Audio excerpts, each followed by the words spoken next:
Welcome to the deep dive. This week, we're cutting through the noise, plunging into the most important tech headlines from July 20th to 26th, 2025. Get ready for a rapid fire shortcut to being truly well informed. We're talking groundbreaking AI, some, well, truly bizarre new gadgets, and what it all means for our digital lives. It's definitely a dynamic landscape out there and interconnected. Our mission today, really, is to pull out those crucial nuggets of knowledge, helping you not just know what happened, but really get why it matters, how these pieces fit together. Okay, let's dive in. AI.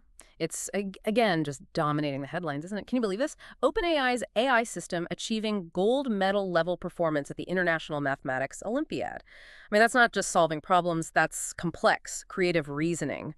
A milestone like that. Yeah. What's it really telling us about AI's capabilities right now in complex stuff, analytical tasks? It's astounding, honestly. This isn't just brute force calculation. It's abstract problem solving, something we long thought was uniquely human. It suggests AI's analytical depth is just, well, it's expanding way beyond what we might have imagined even a short while ago.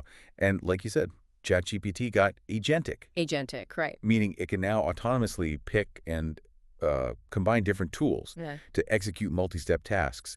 That shift from just responding to actually executing complex workflows, that's a huge step, a profound one towards more independent AI. It really is. And then Amazon dropped Kiro, this AI-powered coding environment, promises to redefine app building. But, amidst all these AI wins, something else caught my eye, a kind of counterpoint, a marathon coding contest.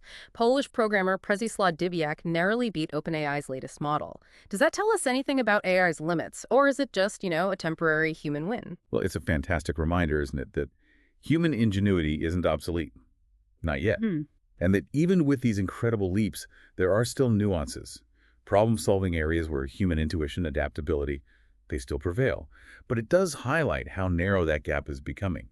And what's maybe even more fascinating, or maybe concerning, leading AI firms, OpenAI, Google DeepMind included, they just issued a joint warning. A warning? About what? They're finding it harder, they say, to monitor the AI's chain of thought. This isn't just some technical glitch. It's a pretty stark admission that AI's complexity might be starting to outpace our ability to really watch and control it. It forces a reevaluation, doesn't it, of these autonomous systems before they become, well, totally inscrutable. Yeah, that's a sobering thought. Okay, shifting gears a bit. While AI is reshaping the digital world, the physical stuff, the gadgets, that's also seeing some really mind-bending innovation. What really grabbed me this week was the rumor. Samsung launching a triple folding smartphone. I mean, I can barely manage my single fold phone, but wow, talk about display innovation, right? Display innovation, exactly. Pushing the limits of flexible screens, what a mobile device even is. But if we're talking mind-blowing, scientists created a robot powered by electrical signals from a king trumpet mushroom. Yeah, mushroom. Seriously. Yes, a mushroom. And look, it sounds like a gimmick maybe, but it's more than that. It's a radical rethinking of robotics, bio-integrated systems. It could potentially open doors for things like self-sustaining environmental sensors or maybe new kinds of agricultural tech. A mushroom robot. Okay, that's genuinely wild. On the breakthrough side, what about these magic states? On logical qubits, sounds like something out of science fiction. It does sound like sci-fi, yeah. Yeah. But it's actually a crucial step towards practical, fault-tolerant quantum computers. Think of magic states as incredibly fragile but essential ingredients. When you successfully distill them, manipulate them, they let quantum computers do complex calculations much more reliably, fewer errors. So this breakthrough, it makes that dream of truly powerful quantum computing feel significantly closer. Closer to reality. Wow. But then, on the other side of things, we saw Valve remove adult games from Steam. Why? Because credit card companies apparently threatened to pull payment services. What does that tell us about who really holds the power in these online spaces? That's an excellent point. It really shows how financial firms can have this huge, almost unseen influence over digital content platforms, like gatekeepers, really.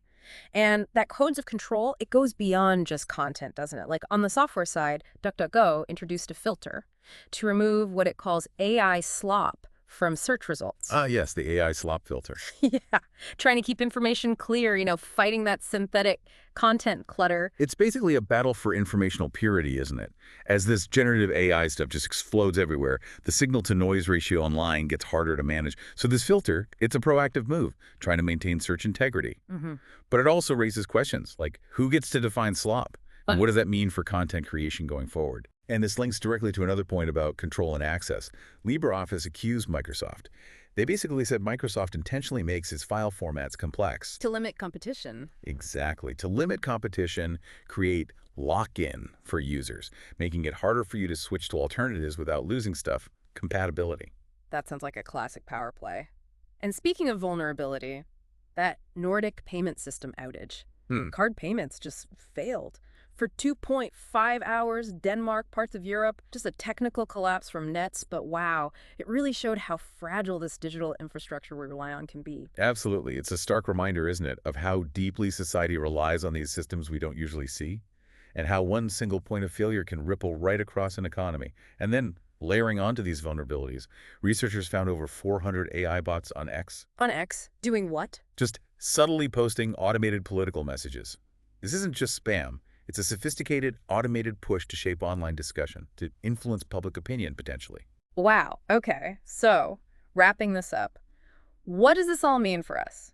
We've got human versus AI showdowns, mushroom robots, the fight for open digital standards, plus the subtle shaping of our online world. I mean, tech is buzzing, evolving at incredible speed. It's clear the future's being built right now, today, often in ways that are both astounding and, frankly, pretty complex. And this deep dive, it leaves us with a thought, maybe for you, the listener. As technology advances, as it gets more and more intertwined with our daily lives, what level of understanding, and maybe more importantly, what level of influence do you want to have over the digital world you actually live in?